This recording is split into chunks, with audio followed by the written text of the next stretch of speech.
The suspension of $61 billion in U.S. military aid to Ukraine has sent shockwaves through global diplomacy. For months, Ukraine has relied on steady resupplies of American weapons and intelligence to counter Russian forces. Now, that support has been abruptly paused.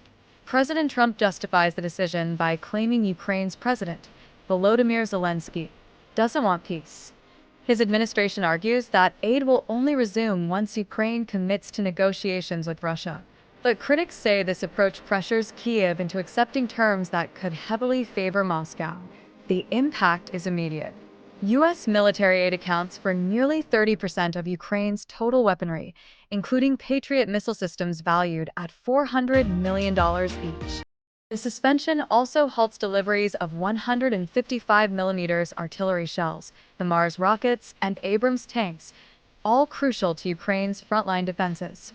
Intelligence sharing has been scaled back, and $9 billion in humanitarian aid is now frozen. With Ukraine losing an estimated 10,000 shells per day in combat, the halt in resupplies could leave frontline troops vulnerable within weeks. European allies are now weighing their options. The European Union has already provided $88 billion in aid, but key technologies, such as long-range missile systems, are primarily sourced from the U.S.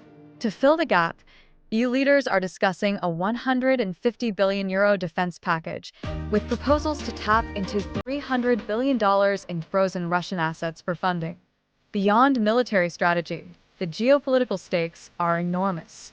If Ukraine is forced into negotiations without security guarantees, European leaders warn this could embolden further Russian aggression.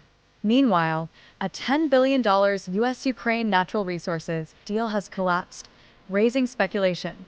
Was this suspension about diplomacy or economic leverage? As allies scramble to respond, one question remains.